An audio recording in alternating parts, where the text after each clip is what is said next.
Good morning, all of you. In our previous class, we already studied about new economic policy and globalization. Now we will start our next topic, that is privatization. Privatization is the process of involving the private sector in the ownership and or operation of the state owned enterprises. जब government private sector को involve करती है that is known as privatisation. कैसे involve करती है, मतलब जब government अपने जो शेयर्स हैं उनको प्राइवेट सेक्टर को सेल करती है तो उसमें प्राइवेट पार्टिसिपेशन इंक्रीज होता है, that is known as public private partnership. तो इस तरह से गवर्नमेंट ने प्राइवेटाइजेशन स्टार्ट किया था. It may happens in 2 ways. कैसे स्टार्ट किया था? Number 1, sale of the government enterprises to the private entrepreneurs, के वही कि गवर्नमेंट ने अपने कुछ शेयर्स को सेल कर दिया था प्राइवेटर्स को. And number 2, withdrawal of the government ownership. तो वही बात हुई कि गवर्नमेंट ने अपनी ओनरशिप को कम करके और किसको इंक्लूड कर लिया था? प्राइवेट सेक्टर को उसमें इंक्लूड कर दिया था. So that is known as privatisation. Okay, now the next is disinvestment. एक बहुत इंपॉर्टेंट वर्ड है, that is known as disinvestment. Disinvestment is almost similar to privatisation. Disinvestment is a policy instrument to promote privatization. It occurs when the government sells off its shares to the private investors. Please remember this definition. Define disinvestment. So disinvestment means when government sells off its share to the private investors, that is known as disinvestment. Argument in favor of disinvestment is the same as in case of privatization. तो वो दोनों similar ही चलता है. Okay, now the next is need for privatisation. क्यों ज़रूरत पड़ा था हमें प्राइवेटाइजेशन करने का? सो देर आर सम पॉइंट्स कि why there is a need of privatisation. Number 1, the process of industrialization was initiated during second 5-year plan. Second 5-year plan में government completely focused on industrialization, तो इसीलिए वहाँ से ही ज़्यादा से ज़्यादा इंडस्ट्रियलाइजेशन को प्रमोट किया गया. IPR पॉलिसी स्टार्टेड इन 1956 में, जिसमें process of growth and development पर फोकस किया गया. देन धीरे धीरे it is beyond doubt that it was through the spread of PSU कि हमने इंडस्ट्रियल जो बेस है वो काफ़ी हमने स्ट्रॉन्ग किया था. ठीक है, उस टाइम पर ज़्यादा प्रमोशन किसको मिल रहा था? पब्लिक सेक्टर को. गवर्नमेंट सेक्टर्स ही उस टाइम पर थे. सारा एग्रीकल्चर सेक्टर, इंडस्ट्री सेक्टर, वहाँ पर कम्प्लीटली जो गवर्नमेंट सेक्टर का ही या गवर्नमेंट्स का ही वहाँ पर गवर्नमेंट का टोटली मोनोपोली था. Then gradually public sector enterprises turned into a social dead weight. तो मतलब यही हुआ कि धीरे धीरे पब्लिक सेक्टर में क्या होने लगे? लॉसेज स्टार्ट होने लग गए, लीकेजेस होने लग गए, इनएफिशिएंसी, करप्शन, ये सारा स्टार्ट होने लग गया. इसीलिए उस टाइम ये नीड हुआ कि 1991 में कि हम गवर्नमेंट सेक्टर में धीरे धीरे प्राइवेट सेक्टर को इन्वॉल्व करें ताकि जो लीकेजेस हो रहे हैं, जो इनएफिशिएंसी, जो करप्शन की सारी प्रॉब्लम्स है, उनको हम ओवरकम कर सकें. However, in view of their efficient performance, नवरत्नास were be retained as public sector enterprises. Government ने अलग अलग इंडस्ट्रीज़ को अलग अलग कैटेगरीज दे रखी है, नवरत्नास, महारत्नास, मिनी रत्नास, इस तरह से. बट नवरत्नास जो थे गवर्नमेंट के, जो 9 रत्न नवरत्नास, ऑल द 9 ज्वेल्स, जो 9 ज्वेल्स थे अकबर के कोर्ट में, उसी तरह गवर्नमेंट ने भी 9 जो एंटरप्राइजेस थे उनको नवरत्नास का स्टैंडर्ड दे रखा था. तो गवर्नमेंट ने उन सारे नवरत्नास को अपने पास रखे थे और इस तरह से उनको ही बाकी मिनी रत्नास, महारत्नास, उसमें धीरे धीरे गवर्नमेंट ने प्राइवेट पार्टिसिपेशन को स्टार्ट किया था. Okay, so now the next is just see Navratnas. ये देखो, ये नवरत्नास हैं. तो Navratnas in the context of PSU in India, Navratnas refer to the 9 such profit making companies जिसको गवर्नमेंट ने अपने पास रखा था. These are Indian Oil Corporation, IOC, BPCL, then ONGC, SAIL, BHEL, IPCL, NTPC, HPCL, बहुत सारी थी.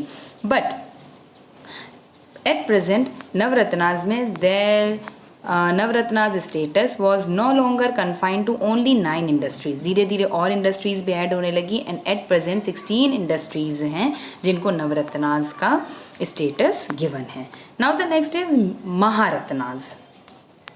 महारत्नाज में गवर्नमेंट ने महारत्नाज स्टेटस भी दे रखा इन सारी कंपनीज को, ये सारी जो एंटरप्राइजेज है गवर्नमेंट इनको महारत्नाज का स्टेटस गिवन है। और फिर है मिनी रत्नाज, तो मिनी रत्नाज में गवर्नमेंट ने 75 PSUs हैं, पब्लिक सेक्टर अंडरटेकिंग्स हैं, जिसको गवर्नमेंट ने मिनी रत्नाज का स्टेटस दे रखा है। Okay, so Navratnas have often been quoted by the government as the epicenter of growth in the Indian economy। जो नवरत्नाज हैं वो गवर्नमेंट के ग्रोथ के एपिसेंटर, मतलब यही सबसे ज़्यादा प्रॉफिट गवर्नमेंट को देते हैं। ठीक है, एक बार गवर्नमेंट ने जब प्राइवेटाइजेशन स्टार्ट हुआ था तो उस टाइम गवर्नमेंट ने ये सोचा था कि क्यों ना मैं इन नवरत्नाज में भी डिसइन्वेस्टमेंट स्टार्ट करूं, बट उस टाइम पर owing to the stiff political resistance now it is decided to develop Navratnas as global players. तो उस टाइम फिर बहुत ज़्यादा पॉलिटिकल प्रेशर आया कि नहीं, आप इसमें प्राइवेटर्स को हम इन्वॉल्व नहीं करेंगे, तो इस तरह गवर्नमेंट ने सारे नवरत्नाज को अपने अंडर ही रखा। Okay, so now this is about Navratnas, Maharatnas and Mini Ratnas status of different enterprises. Now the gains and losses of privatization, अब आप खुद समझ सकते हो, you all are able कि privatization के क्या क्या gains हैं, क्या क्या losses हैं। Number 1, privatization implies self interest over social interest, के लोग अपनी प्रॉफिट के बारे में बात करते हैं। ठीक है, तो जब लोग प्रॉफिट के लिए वर्क करते हैं तो ज़्यादा एफिशिएंसी से वर्क करते हैं, it involves efficiency, it involves efforts, तो लोग एफर्ट्स लगाते हैं, तो इस तरह 100% एफिशिएंसी और इसको प्रमोट किया जाता है। देन प्राइवेटाइजेशन क्या इंक्रीज़ करता है, कंपटीशन इंक्रीज़ करता है, ज़्यादा से ज़्यादा कंपटीशन होता है, दो both domestic as well as international competition increase होता है, मॉडर्नाइजेशन आता है। ठीक है, फिर privatisation promotes diversification of production, नया नया प्रोडक्शन होता है। ठीक है, इस तरह से आता है। एंड कंज्यूमर सोवेजिनिटी, मतलब फ्रीडम, कि कंज्यूमर को ज़्यादा से ज़्यादा फ्रीडम दिया जाए, उनको उनका चॉइस दिया जाए, वो चॉइस को डिमांड को इंक्रीज़ करेंगे, जब डिमांड इंक्रीज़ करेंगे तो डेफिनेटली प्रोडक्शन होगा, एम्प्लॉयमेंट होगा, और इस तरह से क्वालिटी ऑफ लाइफ इंप्रूव होगा। So all these are the profits of privatisation, but definitely with profits there are some losses. तो फर्स्ट लॉस तो हम यही कह सकते हैं कि प्राइवेटाइजेशन की वजह से क्या स्टार्ट हुआ था, प्रॉफिट मैक्सिमाइजेशन। तो सोशल वेलफेयर का जो कंसेप्ट था वो लैगिंग हो गया था, उसमें इश्यूज प्रॉब्लम स्टार्ट हो गया था, because now people demands more of profits rather than social welfare. तो वो सोशल वेलफेयर को सोचना उन्होंने ख़त्म कर लिया था, वो अपना प्रॉफिट के बारे में सोचने लग गए थे। और free play of market forces, तो यहाँ पर किसी का कोई कंट्रोल नहीं था, कंट्रोल नहीं होने की मतलब गवर्नमेंट का कंट्रोल था but very negligible control, that's why prices rise, price increase होने लगा, then inflation increases but wages are not increases. So all these problem happens in due to privatisation. Now there is one tragedy was also happened in Andhra Pradesh, that is Sirsila. What about this about अब वहाँ एक small town है, तो उसमें क्या हुआ कि जो पावरलूम इंडस्ट्री थी, पावरलूम दैट मीन्स जो टेक्सटाइल इंडस्ट्री, तो वहाँ मेन सोर्स था उसका लाइवलीहुड का लोगों के लिए। बट जैसे ही वहाँ प्राइवेटाइजेशन स्टार्ट हुआ तो प्रॉब्लम ये हो गया कि टैरिफ इंक्रीज़ हुआ, टैक्सेस इंक्रीज़ होने लग गया, देन प्रॉब्लम हुआ, बर्डन आने लगे इंडस्ट्रीज़ पर। तो इंडस्ट्री ने क्या किया, अपने जो एम्प्लॉयज़ का वेजेस था उसको कट कर लिया। तो जब वेजेस कट होगा definitely it increases dissatisfaction increase हुआ, कई लोगों ने अनएम्प्लॉयड हो गए। तो इन सब का इफ़ेक्ट ये हुआ कि उस टाइम पर 50 वर्कर्स ने सुसाइड कर लिया था। तो this event was known as Sircilla tragedy which was happened in Andhra Pradesh. तो ये प्रॉब्लम हुआ था because of privatization. So definitely gains and losses are always there. So this is all about privatization. Okay. Now the next is globalization.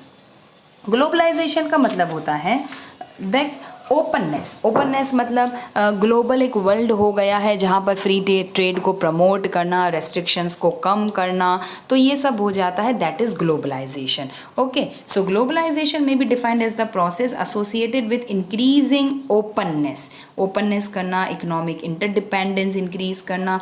So that is ज़्यादा से ज़्यादा free trade को promote करना, that is globalisation. तो globalisation ने privatisation और liberalisation ने they promote globalisation, उन्होंने ग्लोबलाइजेशन को प्रमोट किया था, जिसका रिज़ल्ट क्या हुआ था कि इकोनॉमिक रिफॉर्म्स को काफ़ी प्रोग्रेस मिला था, इंडियन इकोनॉमी के लिए काफ़ी बेनिफिट हुआ था, और जो अनरेस्ट्रिक्टेड जो गुड्स एंड सर्विसेज थे, गुड्स एंड सर्विसेज, वो सारा मतलब वही रेस्ट्रिक्शन ख़त्म हो गया था, अनरेस्ट्रिक्टेड हो गए थे, टेक्नोलॉजी हम इजीली इंपोर्ट और एक्सपोर्ट कर सकते थे। So it increases export and import, that means it increases trade.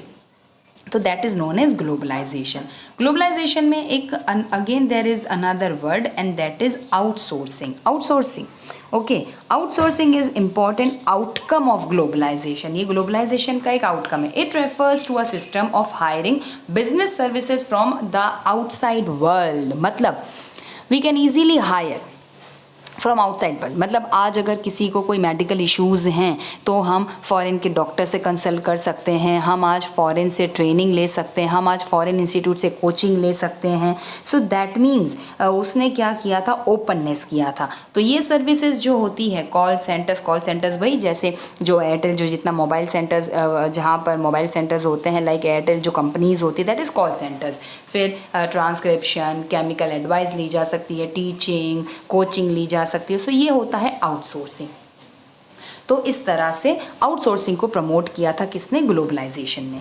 India is emerging as an important destination of outsourcing, particularly BPO। Please remember the word, that is business process outsourcing, वही call centres. तो ये सब start हुआ था। क्यों, क्या benefit था इसका बेनिफिट था चीप अवेलेबिलिटी ऑफ लेबर हो गया था, देन IT इंडस्ट्रीज़ का ग्रोथ हुआ था। So all these are due to the development of और globalisation, due to the process of globalisation. अब globalisation, so policy strategies promoting globalisation of the Indian economy. अब globalisation से Indian economy में क्या क्या बेनिफिट आए थे, इंडियन इकोनॉमी को कैसे इसने प्रमोट किया था। Now the first is increase in equity limit of foreign investment. That means India started foreign direct investment. हमने फॉरेनर्स को बोला था come and invest in India, कि हमारे इंडिया में बहुत अपॉर्चुनिटी है, so you now just come to India and invest in India. तो कई ऐसी फील्ड हैं जहाँ पर हमने जो फॉरेन इन्वेस्टमेंट है वो 51 से इंक्रीज़ करके डायरेक्ट कितना कर दिया, 100% कर दिया। मतलब 100% foreigner invest in our country. तो इस तरह से हमने इन इक्विटी जो लिमिट था उसको इंक्रीज़ किया था। Foreign exchange management act FEMA has been enforced and compliance of FEMA has been accorded high priority. तो वही था कि हमने एक एक्ट बनाया था, वही एक्सचेंज करना किस तरह से चीज़ों का, और इस तरह से उसको काफ़ी हमने प्रोग्रेस किया। सो इस तरह फॉरेन इन्वेस्टमेंट का लिमिट हमने इंक्रीज़ किया। Now the next is partial convertibility. Partial convertibility मतलब वही इंपोर्ट और export of goods and services increase हुआ था, इन्वेस्टमेंट इंक्रीज़ हुआ था। रेमिटेंस का मतलब होता है जैसे अगर for example my father is in abroad, और वो जब मुझे अपनी लाइवलीहुड के लिए if he sends me money to India, so that is known as remittance. कि वो जब मुझे अपनी लाइवलीहुड के लिए, मेरी लाइवलीहुड के लिए जब वो मुझे पैसा भेजते हैं तो उसको बोला जाता है रेमिटेंस। तो वो रेमिटेंस, तो वो इंक्रीज़ हुआ, तो हमारे पास जो करेंसी आएगी डेफिनेट सी बात है वो फॉरेन करेंसी में आएगा। ठीक है, वो मुझे फॉरेन करेंसी भेजेंगे, फिर मैं फॉरेन करेंसी को इंडिया में कन्वर्ट करवाऊंगी अपनी रुपी में, तो इंडिया के पास क्या होगा, फॉरेन रिजर्व्स इंक्रीज़ होगा। तो इस तरह से रेमिटेंस का भी बेनिफिट हुआ इंडिया को। देन ये देखो, ये लिख रखा है ना, refers to the sale and purchase of foreign currency, so that is remittance. Okay, तो मतलब अगर हम एक्सपोर्ट करेंगे, हम इंपोर्ट करेंगे तो फॉरेन करेंसीज का एक्सचेंज होगा, then foreign reserves increases. Then long term trade policy मतलब वही अलग अलग कंट्रीज़ के बीच में ट्रेड होना, एग्रीमेंट होना कि तुम हमें इतना इंपोर्ट करोगे, हम इतना एक्सपोर्ट करेंगे, तो इस तरह से सारे एग्रीमेंट्स होना। ठीक है, इसमें ये होता है एक ट्रेड का जो दो टाइप का एग्रीमेंट होता है, bilateral and multilateral. Bilateral means bi means two, जब दो कंट्रीज़ के बीच में एक्सपोर्ट इंपोर्ट की जो एग्रीमेंट होता है दैट इज़ बायलैटरल। और मल्टीलैटरल का मीन्स होता है मैनी कंट्रीज़ के बीच में जब होता है, बिटवीन मैनी कंट्रीज़ जब ट्रेड का एग्रीमेंट होता है दैट इज़ मल्टीलैटरल। इसको प्रमोट किया था। देन रिडक्शन इन टैरिफ, धीरे धीरे टैरिफ में भी रिडक्शन हुआ था, टैक्सेस को कम किया गया था, बहुत सारे टैक्सेस को बिल्कुल खत्म कर दिया गया था। And withdrawal of quantitative restrictions, वही जो क्वांटिटेटिव रेस्ट्रिक्शंस थे कि भाई हम तुमसे 10 का ही इंपोर्ट करेंगे, तो वो क्वांटिटेटिव रेस्ट्रिक्शन हटा दिया था। Now you can import any number of quantity, you can export any number of quantity. तो जो रेस्ट्रिक्शंस थे उनको भी काफ़ी हद तक काफ़ी मतलब उसको भी बिल्कुल ही जो क्वांटिटेटिव रेस्ट्रिक्शंस थे उनको भी विड्रॉल कर लिया था। देन द नेक्स्ट इज, और ये सब के लिए क्या ऑर्गेनाइजेशन है, world trade organisation, that is WTO। Okay, World Trade Organization is expected to play an important role in the context of globalization of the world economies। तो सबसे main जो रोल प्ले करता है कैसे, it is suppose to promote free trade in the international market by reducing tariff barriers and by removing non tariff barriers. Non tariff में क्या आ जाएगा, कोटा, ठीक है। तो इस तरह से रिड्यूस कर लेता है ताकि इजीली कंट्रीज़ के बीच में एक्सपोर्ट इंपोर्ट हो सके, फ्री ट्रेड हो सके और किसी तरह का कोई प्रॉब्लम ना हो, ठीक है।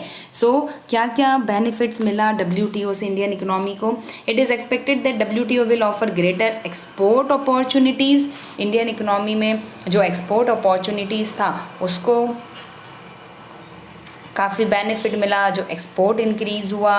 Then multi fibre agreements are textile readymade garment trade वो सब्जेक्ट टू कोटा रेस्ट्रिक्शन। पहले क्या था, उनमें कोटा रेस्ट्रिक्शंस था कि इतना ही लिमिट में हम एक्सपोर्ट करेंगे, इतनी लिमिट में आप इंपोर्ट करेंगे, तो वो धीरे धीरे उन रेस्ट्रिक्शंस को भी रिमूव कर दिया गया था, ठीक है। और फिर सब्सिडीज़ को प्रमोट किया गया था, ज़्यादा से ज़्यादा सब्सिडीज़ को प्रमोट किया गया था। तो इस तरह से WTO से इंडिया को काफ़ी बेनिफिट हुए थे। सो ऑल दीज अबाउट WTO का इतना हमें इतना ज़्यादा उसके बारे में डिटेल नहीं पूछा जाता है, बस इंडिया में उन्होंने क्या बेनिफिट दिया। So this is about the WTO। Okay, so now this is about the two topics, globalisation and privatisation. So this is all about the three main LPG, liberalisation, privatisation and globalisation. Okay, so this is all about all these three policies. Now we will come to merits and demerits of LPG's policy in our next class. Okay, all of you, have a nice day.